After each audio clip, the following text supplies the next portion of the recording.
start this morning with a couple of clarifications from yesterday.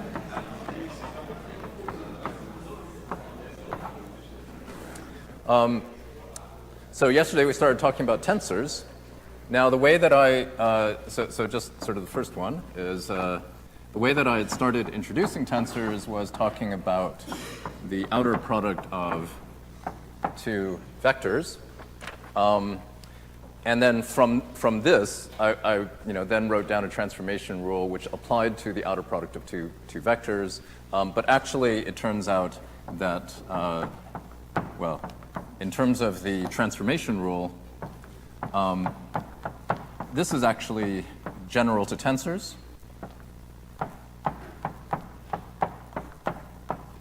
Okay, and was not actually, right.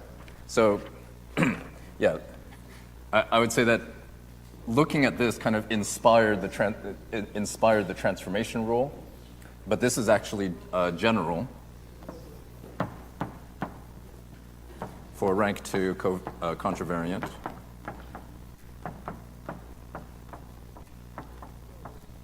Okay, it's not necessarily true that that a tensor can be decomposed into an outer product of vectors. Okay, so just to clarify that point. A second point I think is actually an error in the a little error in what I wrote in the lecture notes. So I will correct that when I get around to it. Well, hopefully next week. This is in dealing with the Kronecker delta function, or the Kronecker delta symbol, and whether the question is whether it is a tensor. So I wrote down a transformation rule, which looks a lot like what I just did before.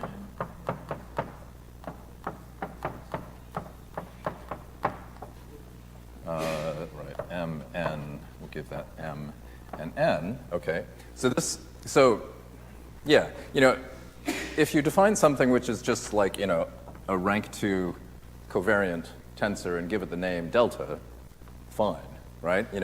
This would be the transformation rule for it. And you can say, well, in some coordinate system, you will have the behavior of the Kronecker delta symbol. So in some coordinate system, right, you can use this. Okay, and in that sense, you could say, well, sure, delta's a tensor. Okay, and I think what I said in the notes is that it's not a tensor, but more strict. I mean, what it should say in the notes is that under sort of with general transformations, delta ij is not an isotropic tensor. Okay. Right. So. Yeah, so just want to clarify that little point. Okay, the third bit is something which will come up kind of in various guises over time. It's probably good to at least attempt to clarify this early on. And this is tensors versus matrices. Okay, so specifically rank 2 tensors. Okay, because things that could look like matrices but aren't really matrices. And actually, the third distinction that should be drawn here is tensors versus matrices versus components or elements. Okay. Now, the confusion partly arises from sort of conventional sort of shorthands that we sometimes use. So first of all, a tensor, and that includes, a vector, which is simply a rank 1 tensor, or a scalar, which is a rank 0 tensor. Okay, this is sort of, what we'll call a geometric object. So this is a little bit like the point that we talked about, in lecture 1. Okay, it's just a sort of a geometric concept, kind of sits there, and you can, and it, and it has an existence which is aside from any particular coordinate system. Right. Okay. So if you have a tensor T, so let's just say we have a tensor T, then we have components which we can say, Tij. Okay? Now the components are just functions. I said, in this case, n squared functions. And the functions are just things which, you put in arguments, it spits out a number. So in the end, these things will evaluate two numbers, okay? As opposed to, and the thing is that, depending upon which basis you're using, you'll get different numbers out, right? So you transform to another coordinate system, you get different numbers out, but that doesn't actually change the essential quality of it being a tensor. Now, I think the other thing, the thing that it gets confused with, let me just make sure I've said that right, okay, is the transformation matrix.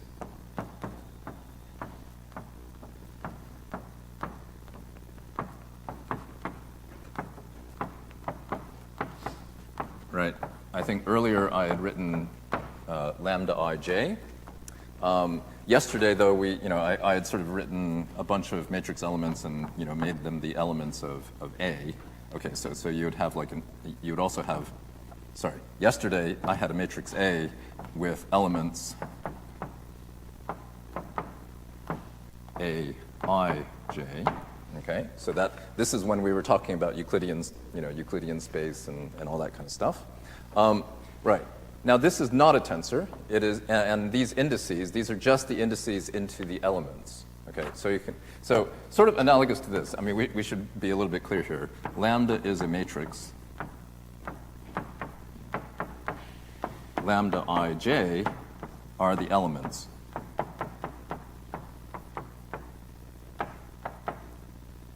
Okay.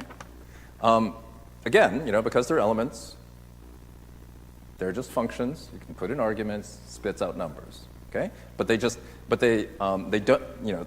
Lambda as a matrix does not have the same transformation properties as a tensor. Okay.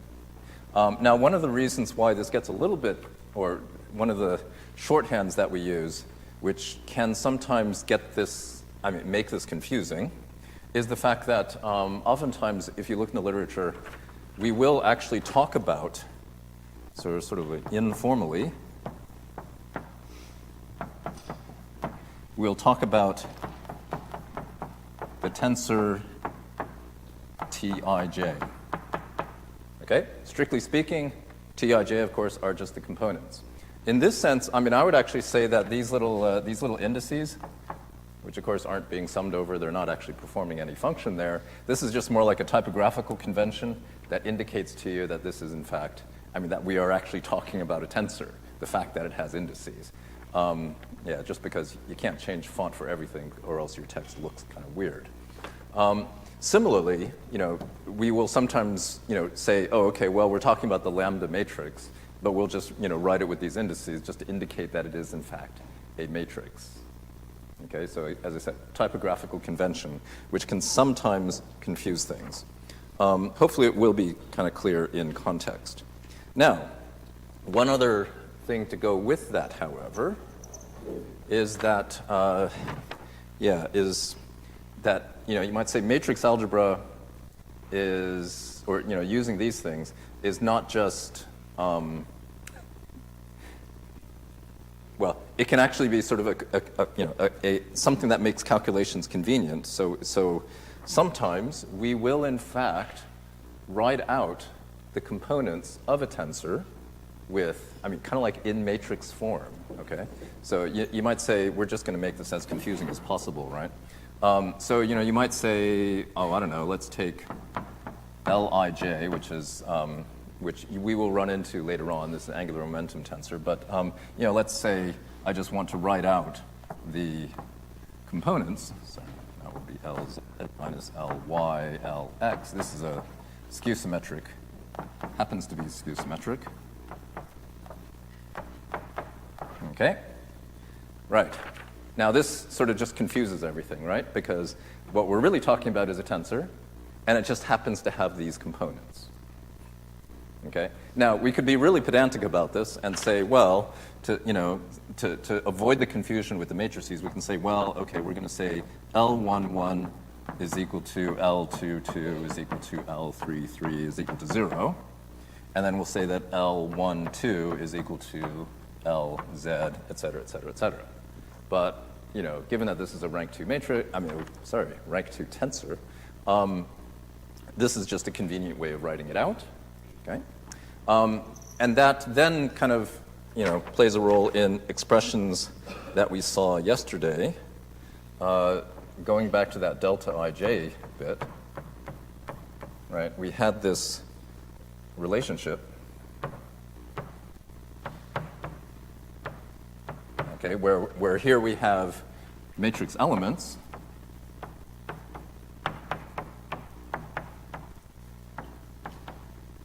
and these are tensor components.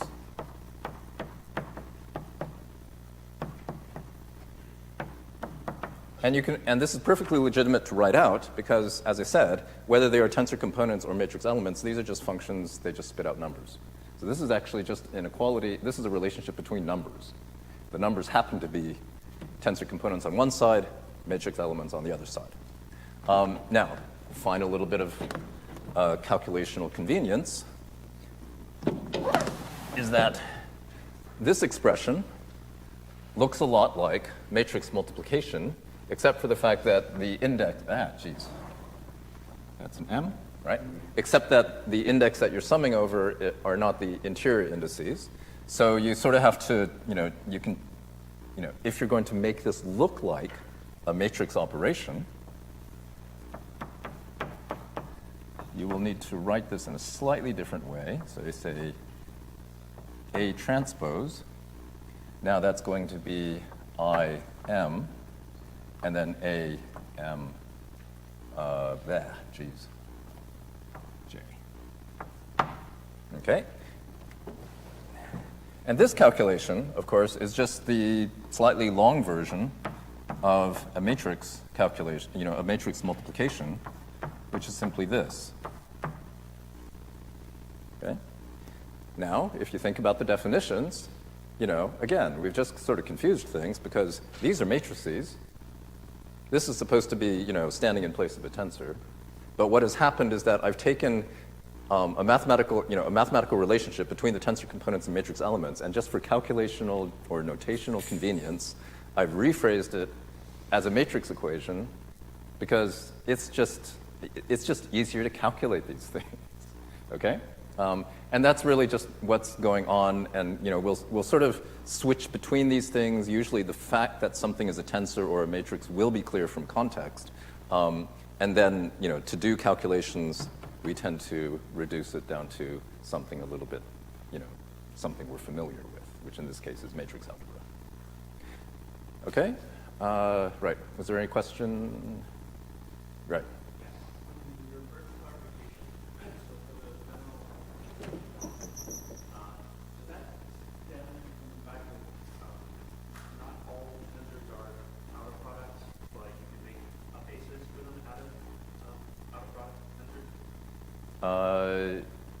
Okay, wasn't entirely sure about the second part of what you said. But it is true that tensors are not all, higher rank tensors are not necessarily outer products of lower rank tensors. Yeah. And so that's just a general law, right? That's just, yeah, that transformation rule is just the transformation rule for a rank n tensor. Yeah, in that case, rank 2 tensor. Okay. Anything else? Okay. Hopefully, with a little bit of exercise, it'll also just sort of become a bit clearer operationally as well. Okay. Now, right. I think where we stopped yesterday is talking about Euclidean space. Okay. And in fact, I actually didn't really define what I meant by Euclidean space.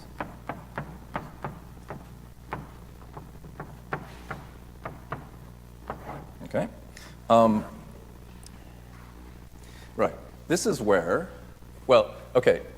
The starting point is that Euclidean space in a particular coordinate system has a length element, which you can write in this way.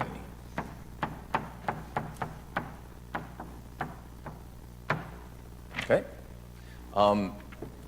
I mean, and this is the length element that you're familiar with, right? Now, we're going to write this in terms of more sort of, you might say, differential elements, right? Because we like to think about what's actually happening in a local neighborhood. So what we will actually do, so this is the length element squared is equal to delta ij dx I dx j. Okay, so in some coordinate system, you can write this, you can write the length element in this fashion. Now, the thing is that, of course, in a Euclidean space, you can actually use all sorts of coordinate systems, right? You can use curvilinear coordinate systems. You've done all this stuff before. It's just related to a coordinate transformation. So the way that we define a Euclidean space is simply that it is a space where there exists a coordinate transformation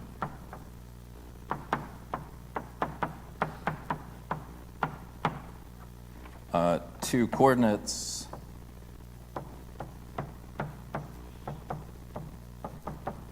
xi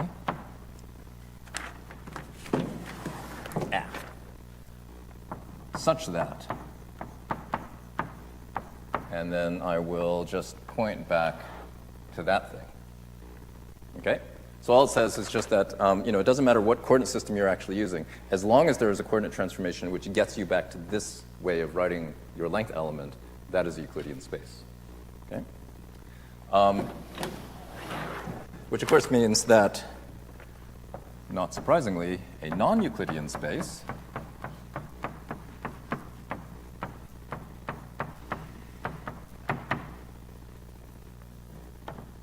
there does not exist such a coordinate transformation.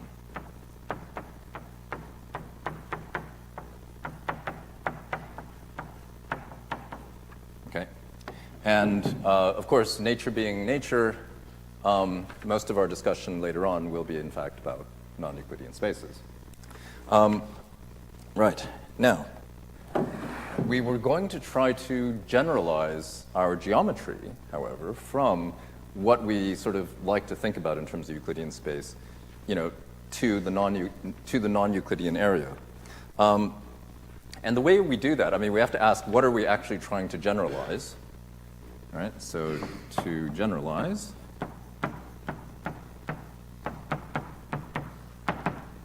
what are we going to try to generalize? We want to generalize the notion of length.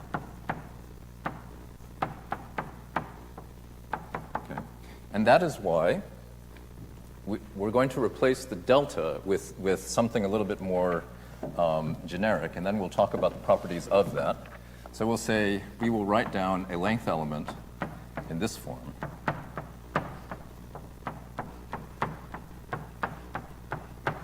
Okay? And that little thing will be called the metric. Or sometimes it's also called the fundamental tensor. But that's getting a little ahead of ourselves.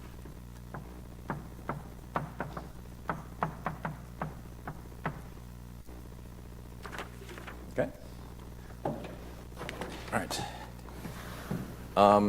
Okay, so we're going to try to get a notion of length. We want to write this down, for some coordinate system. And then we want to, because we, sort of like by analogy, we wanted delta, in Euclidean space, delta ij was isotropic, and now we want, for our non-Euclidean space, delta gij will be sort of similarly isotropic for linear transformations.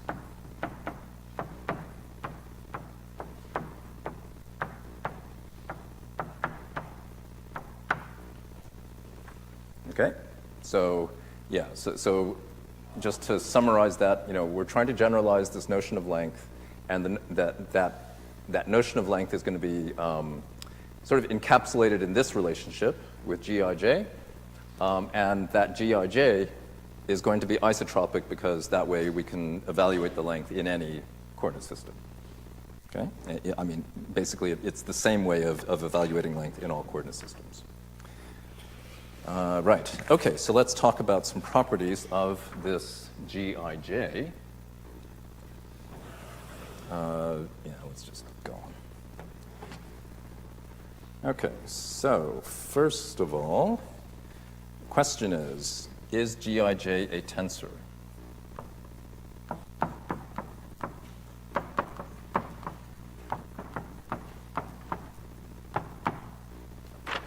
Okay. Right. Now, we can actually provide an answer to this fairly simply, just from this relationship. This we sort of assert, right, because it is length. This is going to be an invariant. So, at least under the coordinate transformations that we are concerned with, so these are the linear transformations, this guy is going to be invariant. So that means he is a scalar or a rank 0 tensor.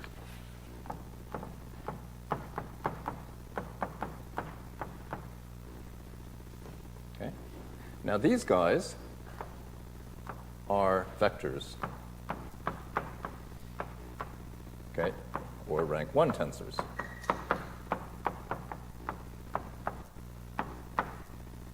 Okay, and you got the product. You have the outer product of two of them, so that's a tensor, as we've seen before. So that would suggest that Gij may be a tensor, because of course, what is this construct? That is, remember, in the quotient rule, it depended upon this thing being contracted with this. It depended on this being arbitrary. This is not completely arbitrary, however. This is a symmetric tensor. So, by the quotient rule, or you might say the derivative, something related to the quotient rule, or related to, I should say, the thing which is actually a tensor is the symmetric combination. So at this point, we'll say that this is a tensor, okay, not Gij itself, okay. That's just step one. I'm going to change that statement in just a few seconds, okay? And I'll give you the reason why pretty soon. Okay, so we have the symmetric combination being the tensor. Now, we can always sort of, as a second point, we can always write Gij in terms of a symmetric bit and an anti-symmetric and a skew-symmetric bit. Okay, so we'll do that here. Gij plus Gji plus 1/2 Gij minus Gji. Okay, so this guy is the symmetric bit, and this guy is skew-symmetric.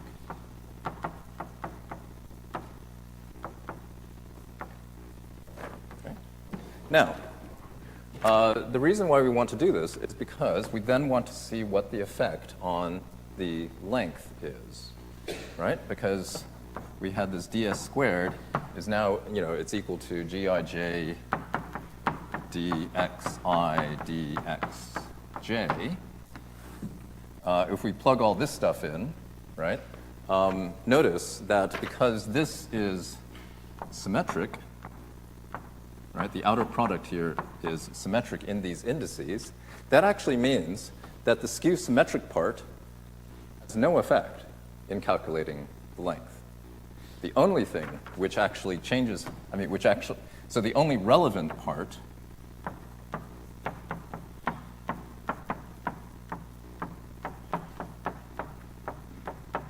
of Gij is in fact the symmetric bit. The only relevant part of Gij is the symmetric part. Okay, in other words, the first bit of that. Now, given these two facts,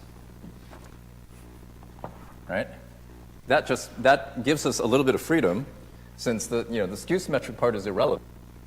just talk about the symmetric part. Okay? And so, conventionally, and it is only really conventionally if you think about it, we simply take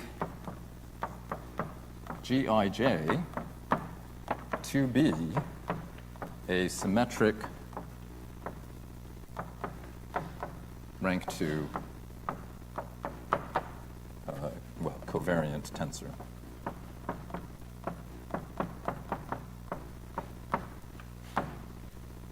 Okay?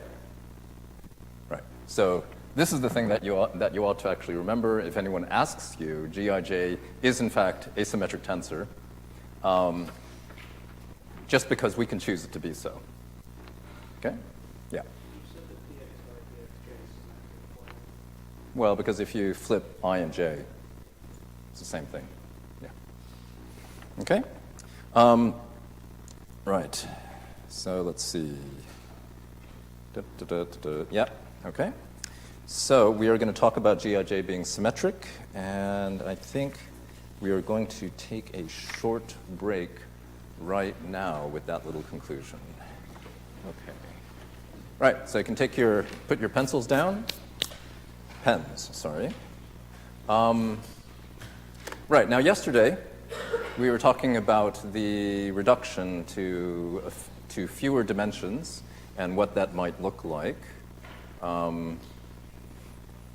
Hopefully not the world that he imagined, actually, because that sounds actually quite horrible.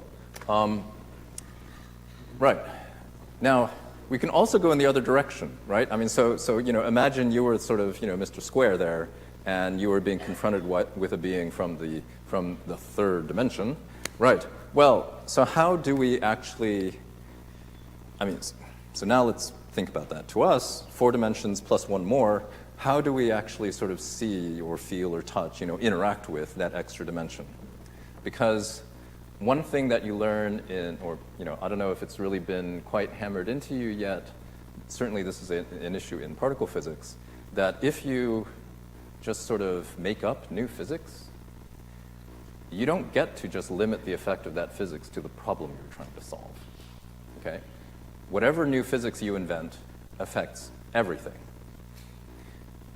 So, if you don't see the effect somewhere else, it must be because there's something kind of protecting the appearance of a three-dimension, of the existing physics. So, in this case, if you had a fifth dimension, or this extra spatial dimension, why don't you just kind of slip into that extra dimension? Why can't we move into it? There must be something keeping us in our nice little 3 spatial dimensions.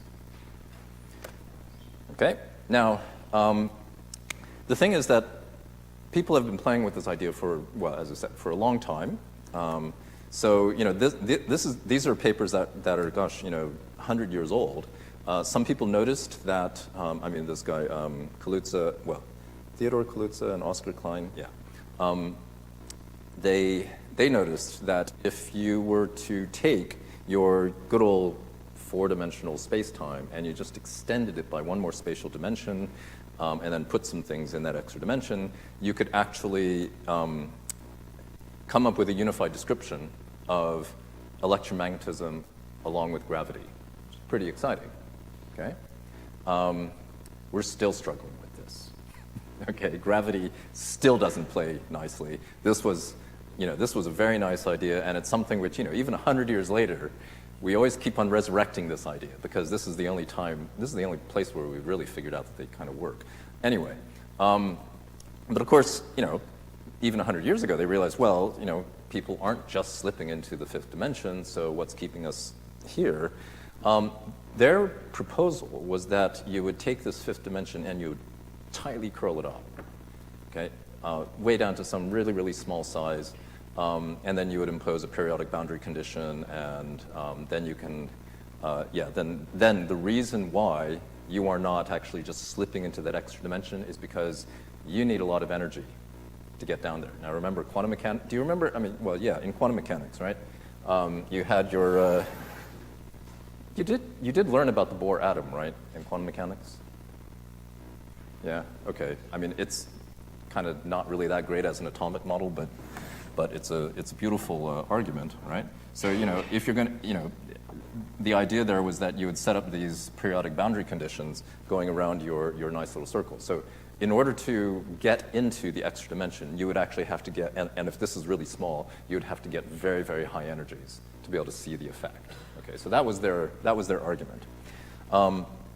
And people have been sort of looking for evidence for this kind of a thing ever since.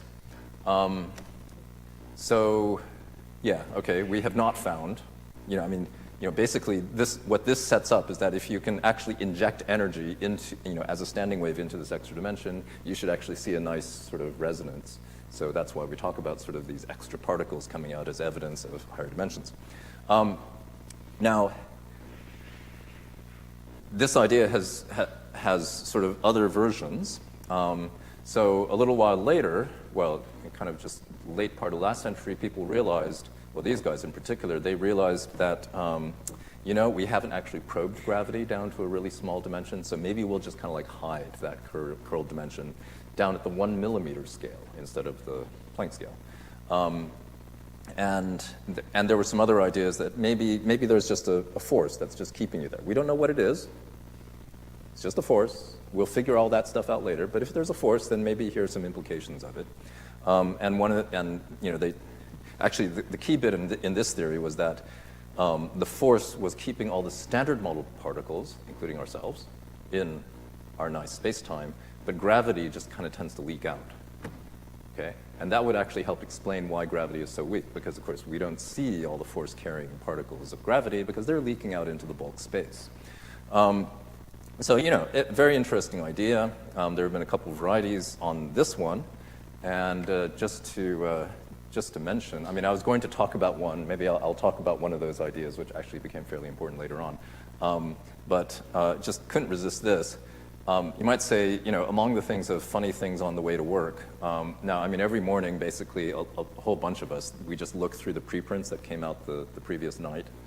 And so this actually came out just last night. Just to 12th of October, right? This is recent paper, and the words, it looks like a horrible word salad. Of course, one of the things that attracted me was the word supernova there because I like exploding stars. But these guys, if you look in the abstract, these guys are talking about a model where the four-dimensional, our four-dimensional brain, so our space, is embedded in a five-dimensional Minkowski space-time. Okay? In other words, it's extending this Kaluza-Klein idea. So yeah, just last night, people writing papers. Actually, this is just one example. Okay, people are always writing papers, and this actually goes back to a paper this refers back to a paper back in 2001.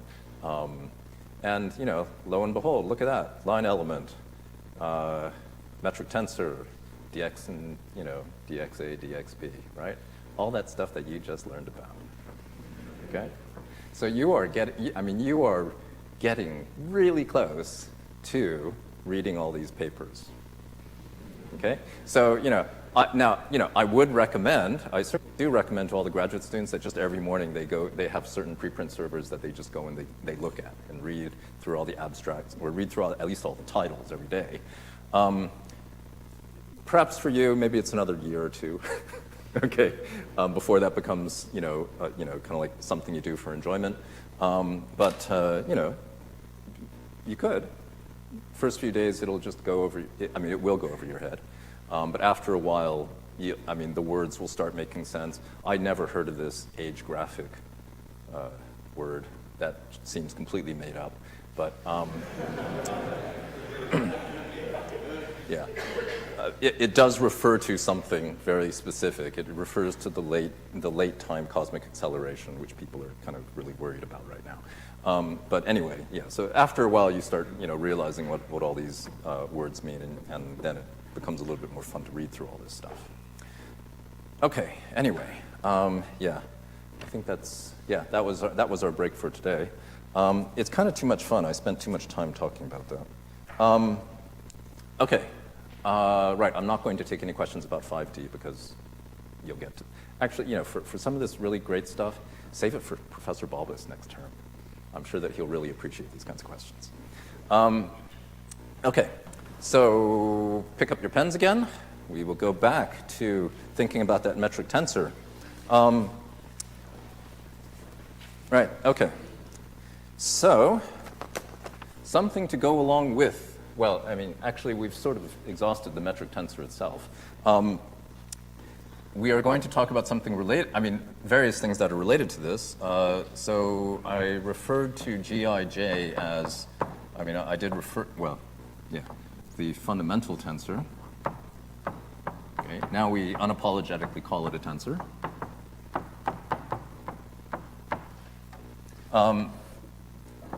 You also have something where we have the two indices, I mean, the upper indices, okay?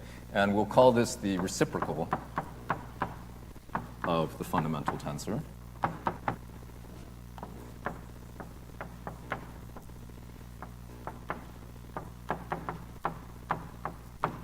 Okay?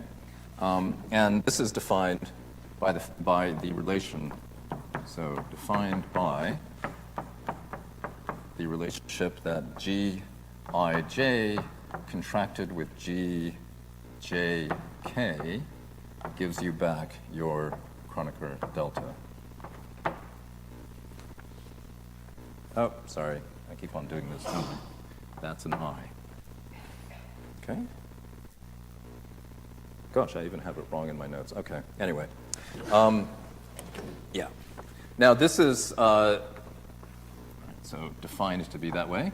Now, this is useful for a couple reasons. In particular, it's useful for changing between, so yeah, this is, shall we say, useful for raising and lowering indices. Okay. Now remember, I think whether it was Wednesday or Thursday, I mentioned that because the covariant and the contravariant, they are dual to each other, there is a one-to-one correspondence between them. So there should be one of these, relationships which enable you to get from one to the other. So let's start off with, let's consider that length thing, that length concept again. We've actually written down two expressions for a length. So length of vector A. All right, we had AI. So contravariant and covariant contracted into each other. This is a scalar invariant. This will be a length, but we also have Gij, AI, AJ. Okay, so this came from our sort of notions of geometry. This came from the the dual space argument. Okay. Right. So let's see. We can kind of move this around a little bit.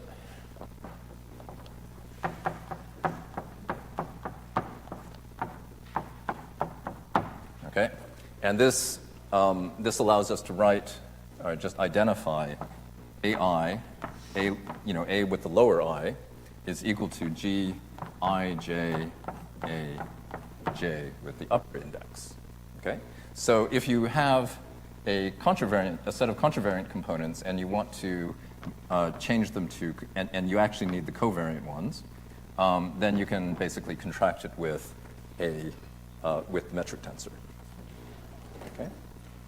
Similarly, if you, starting from here, now let's multiply both sides by Gi, and then sum. So we have Gki, Gij, and then Aj. Okay. Now this, of course, by definition, is delta Kj. Right? So therefore, on this side, we simply have a K. Okay? So, let's just rewrite that, make it a little bit nicer. So here we have the contravariant component in terms of the covariant components. Okay? So this one we sometimes call lowering an index.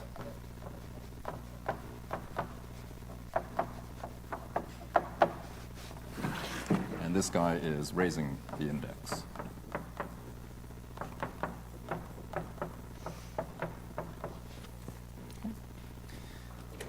Okay, now this works for,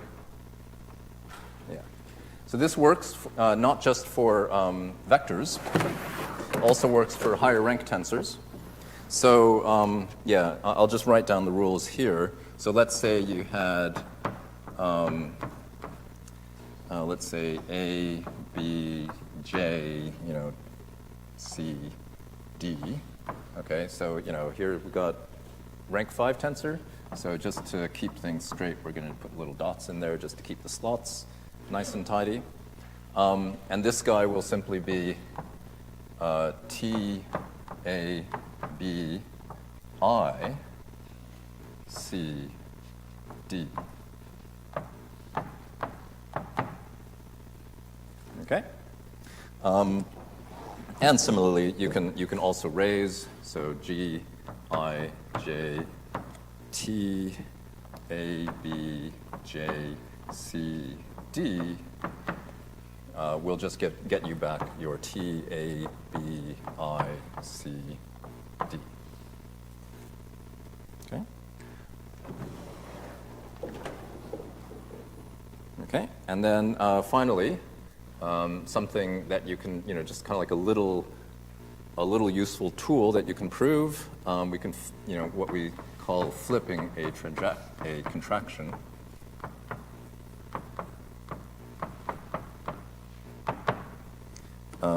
So we start off with TAA. Okay, so we have a rank 2 tensor. We are contracting the upper and lower indices together. So this will transform as a scalar. We can raise the second index by writing G A. Oh, sorry. Yeah. Okay. Whatever. Do it this way. Okay. Yeah. So I guess this is. It's raising the second index by doing this. And then we can lower the first one.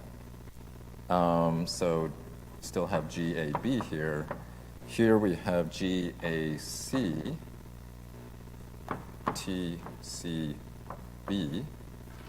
Okay, but of course this guy is delta CB. Okay. Now, as I said, G is symmetric, so it doesn't matter the order in the indices here. And this enables you to write this as TBB, which of course, that's just a dummy index, so it's the same as TAA. So basically, we've taken T upper lower index and we've turned it into T lower upper.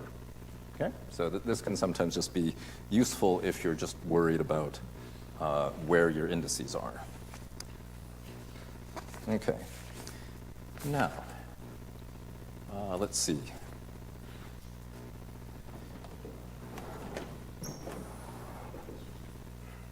Okay, a few more sort of special tensor sorts of things we have to deal with. Sort of connected again with this idea that not everything that looks like a matrix may actually, or not everything that looks like a tensor may actually be a tensor.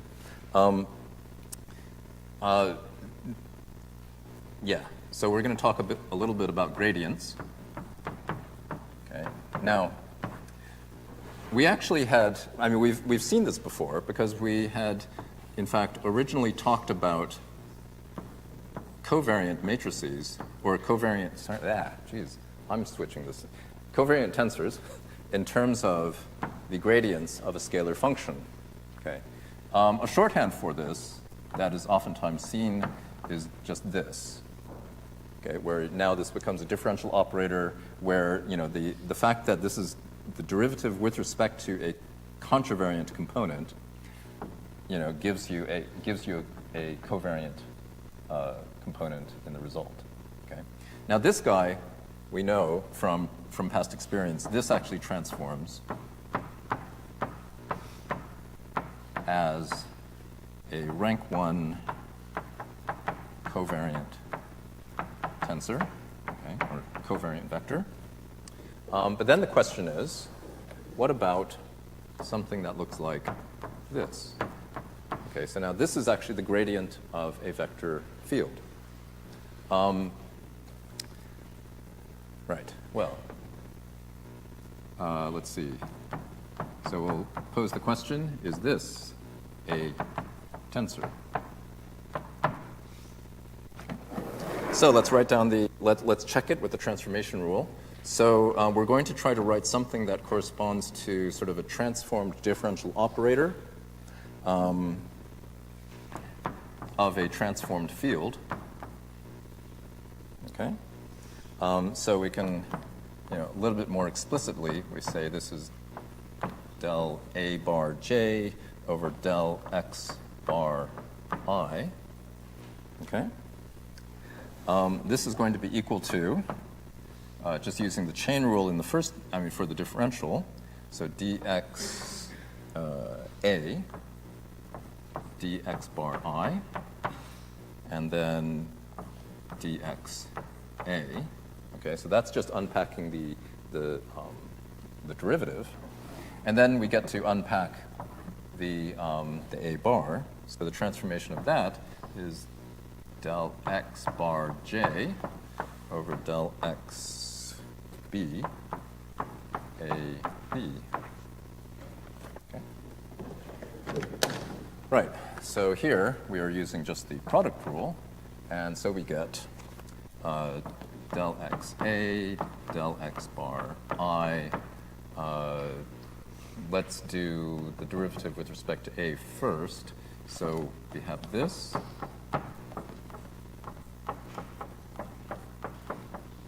Okay.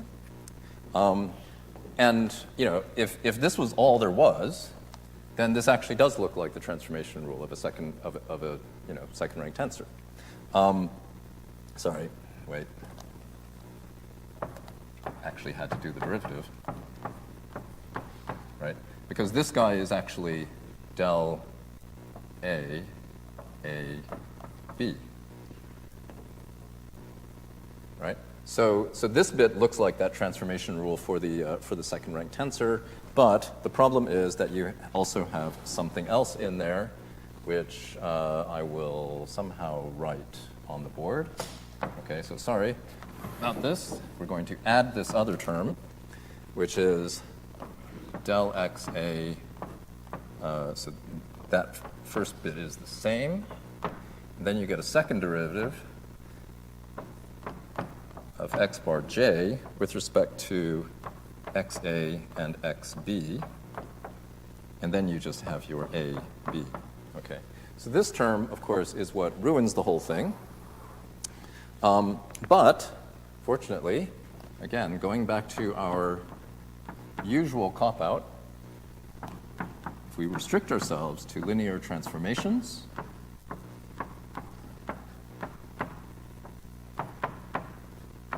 then that second derivative goes away. Okay? So for linear so as long as we're considering only linear transformations, we can treat del I aj as a mixed rank 2 tensor. Okay, and this, of course, applies for all the other gradients of vector fields. Okay. One final special tensor that I want to touch upon, and we will start using it next week, is the Levi-Civita symbol. Okay, again, we're starting from the idea that it's a symbol with just assigned values. Then we're going to ask the question as to whether. So the way that this is defined, we usually write epsilon ijk, and we'll say that epsilon 1, 2, 3 is equal to plus 1. So this is just in 3D, okay? So 3D. So yeah, so we have this guy 1, 2, 3, and then let's see, and then it's completely skew symmetric.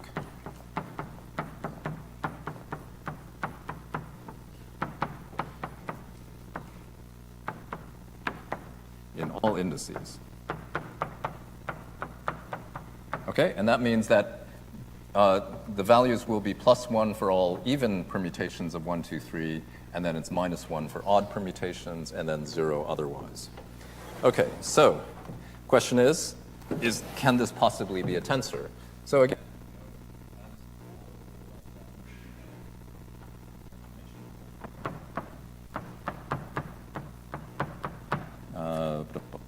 right, yeah, lower index.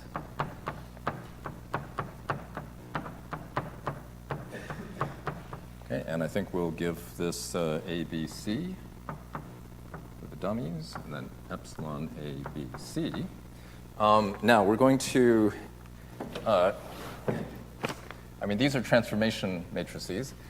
We will apply a theorem for from the theory of determinants. Okay, so this is actually AI, BJ, CK epsilon ABC. This actually is out to be, and I'm not going to prove it here, the determinant of your lambda inverse times epsilon ijk. Okay. Now, what does this tell you? What this says is that if determinant of lambda, okay, well, if it's +1, then we can say then we can treat epsilon ijk as an isotropic tensor. Okay, which means, again, in any coordinate system, you can just treat it as the sort of completely skew symmetric symbol that you're used to. Now, of course, what are these transformations? That's basically rotations in 3D. Okay, so that's fine. Turns out you can go just a little bit farther because there is the other orthogonal. The other orthogonal transformation that you want is space inversion, right? I mean, this is, or you might say this gets you into what we call improper rotations.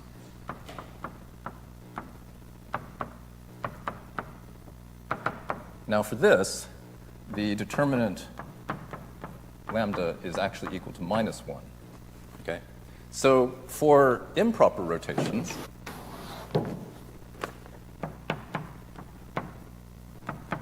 Or you might say, if you're going to include improper rotations, then epsilon ijk is not an isotropic tensor.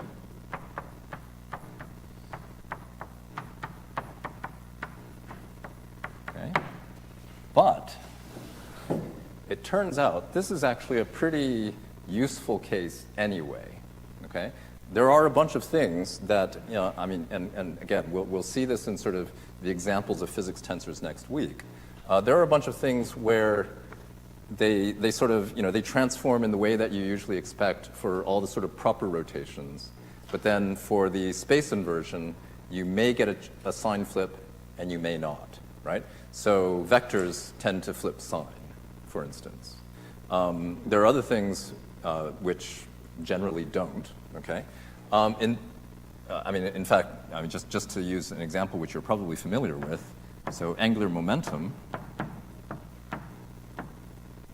The angular momentum vector is actually, what we call a pseudo vector.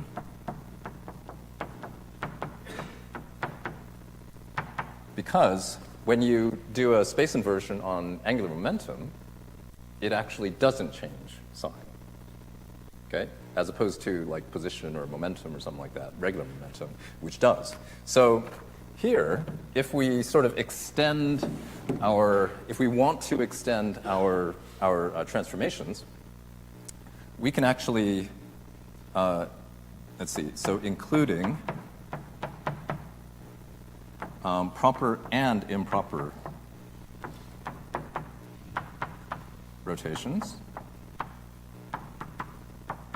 Right? Now remember, for the improper rotations, this guy wants, you might say it wants to change sign, but epsilon ijk as the Levi-Civita symbol does not. So therefore, we can consider that symbol, epsilon ijk, as a pseudo tensor. And as, in fact, as an isotropic pseudotensor. Okay? Right. In other words, so with these kinds of